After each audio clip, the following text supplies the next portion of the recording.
नमस्कार दोस्तों। आर्मेनिया और अजरबैजान के बीच में तनाव एक बार फिर से अपने चरम पे पहुंच चुका है। हाल ही में हुई सीमा पर झड़प में आर्मेनिया के 4 सैनिक मारे जा चुके हैं। ऐसे में आर्मेनिया के द्वारा दावा किया जा रहा है कि जो अजरबैजान है ये पूर्ण तरीके से युद्ध करने की तैयारी कर चुका है। तो जो आर्मेनिया है ये भी हथियार खरीदना शुरू कर दिया है भारत से। तो भारत से खरीदा है पिनाका रॉकेट लॉन्चर और आकाश एयर डिफेंस सिस्टम। और फिर वहीं जो अजरबैजान है ये पाकिस्तान और तुर्की से जो अंकीची ड्रोन और हथियार खरीद रहा है। तो ऐसे में जो अंकीची ड्रोन है जिसे बायर कटार्स कहा जाता है तुर्की का, और भारत का जो पिनाका रॉकेट लॉन्चर से इसका तुलना भी होना शुरू कर दिया है। तो आइए जानते हैं क्या है विवाद का कारण और कितने पावरफुल है भारत और तुर्की के हथियार। तो इन विवाद के बारे में समझते हैं पहले। तो ये जो क्षेत्र है नागोर्नो काराबाख, दोनों के बीच में एक विवादित क्षेत्र है जिसका नाम है नागोर्नो काराबाख। तो इसे अंतर्राष्ट्रीय रूप से तो मान्यता प्राप्त है कि ये जो एरिया है पूरा ये है अजरबैजान की, लेकिन इसके एक बड़े भूभाग पर जो नागोर्नो काराबाख है इसके एक बड़े भूभाग पर कब्जा है आर्मेनिया का, क्योंकि यहाँ पर जो आबादी रहती है आर्मेनियाई मूल के अधिक रहते हैं। आर्मेनिया मूल की आबादी अधिक है। जो आर्मेनियाई मूल के लोग हैं ये बार बार इस चीज़ की डिमांड करते हैं कि जो नागोर्नो काराबाख के एरिया है इसे एक स्वतंत्र देश घोषित कर दिया जाए। तो ऐसे में जो आर्मेनिया है ये सपोर्ट करता है। आर्मेनिया सपोर्ट करता है, जो यहाँ के बहुसंख्यक आबादी आर्मेनियाई मूल के लोग हैं उनका सपोर्ट करता है कि स्वतंत्र देश हो जाए। तो अजरबैजान इसका काउंटर करता है, इन लोगों पर अटैक करता है, दबाव बनाता है, क्योंकि अजरबैजान एक तेल समृद्ध क्षेत्र है, एक तेल समृद्ध क्षेत्र है।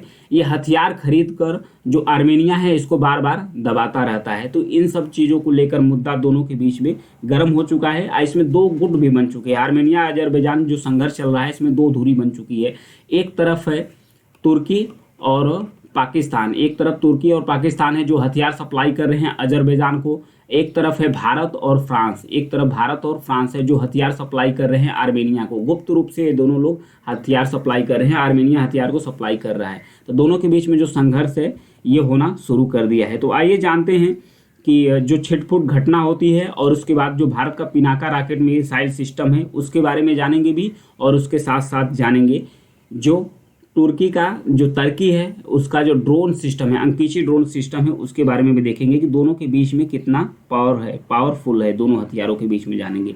यहाँ पर देखिए ये है पिनाका रॉकेट लॉन्चर्स, ये है पिनाका रॉकेट लॉन्चर्स, ये इंडिया का है। इसकी खासियत क्या है? इसकी खासियत यह है Pinaka multi barrel rocket system का, ये 44 सेकेंड्स के अंदर, ध्यान रखिएगा 44 सेकेंड्स के अंदर कम से कम 12 रॉकेट को एक साथ लॉन्च कर सकता है। 12 रॉकेट को एक साथ लॉन्च कर सकता है। इसकी कैपेसिटी है, इसके अंदर जो बैटरी सिस्टम है इसमें लगभग 72 रॉकेट लगे रह सकते हैं, वहाँ पर लगे रह सकते हैं।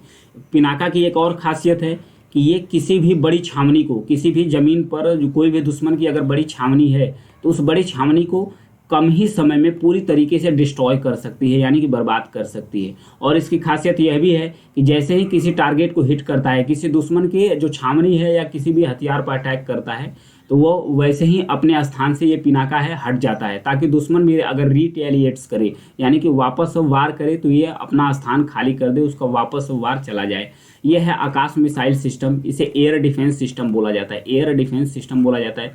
ये किसी प्रकार का जो ऊपर से हथियार ड्रोन रॉकेट आ रहा है उसको हवा में मारकर डिस्ट्रॉय कर सकता है। तो ऐसे में जो इसका ड्रोन है अंकीची ड्रोन है, इसका अंकीची ड्रोन है जो तुर्की का अंकीची ड्रोन है, इसको हवा में ही वो भी हथियार कहीं से भी कहीं गिरा सकता है, तो उसको हवा में भी मारकर आकाश जो मिसाइल सिस्टम है वो डिस्ट्रॉय कर सकता है। क्योंकि तो ये जो आर्मेनिया है ये दावा कर चुका है कि जो तुर्की का ड्रोन है, अंकीची ड्रोन है, इसी की वजह से वो एक बार युद्ध हार चुका है अजरबैजान से। ये है तुर्की का अंकीची ड्रोन जिसे बायर कटार्स के नाम से जाना जाता है।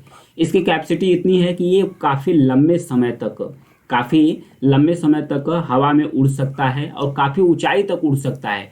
ये हवा से हवा और हवा से ज़मीन में भी कहीं भी रॉकेट, कहीं भी मिसाइल को ये दाग सकता है। तो इसको काउंटर करने के लिए आकाश मिसाइल सिस्टम लिया गया है आर्मेनिया के द्वारा, ताकि जो किसी प्रकार का ड्रोन या किसी प्रकार का हथियार हो उसको हवा में ही मारकर डिस्ट्रॉय किया जा सकता है। तो आइए जानते हैं कि भारत किस प्रकार से, किस रास्ते से सप्लाई किया है अजरबैजान आर्मेनिया के पास हथियार से। यहाँ देखिए ये है इंडिया से ईरान, फिर ईरान के रास्ते से होकर आर्मेनिया जो है, आर्मेनिया के पास ये जो अपना हथियार है ये सप्लाई किया है। तो यहाँ से गया है पिनाका जो रॉकेट लॉन्चर है भारत का, उसके साथ साथ गया है आकाश एयर मिसाइल सिस्टम। ये है अजरबैजान, जिसको सप्लाई करता है।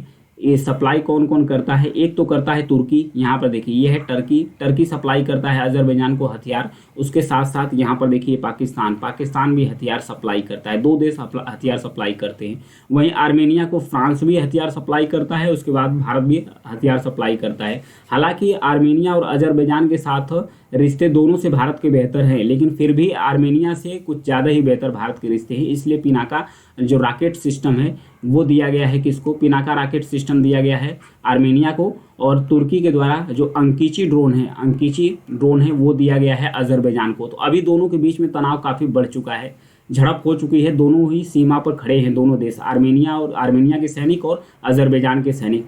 अब परीक्षण ये होगा कि भारत का जो पिनाका रॉकेट लॉन्चर्स है और जो अंकीची ड्रोन है, दोनों में से कौन पावरफुल होता है। अगर दोनों के बीच में युद्ध होता है, पूरी तरीके से युद्ध होता है, तो दोनों ही जो मिसाइल सिस्टम है या रॉकेट सिस्टम है पिनाका और जो अंकीची ड्रोन है, इसका भी परीक्षण साथ ही में हो जाएगा कि कौन पावरफुल है। अगर होता है तो इसकी जानकारी मैं आपको दूंगा।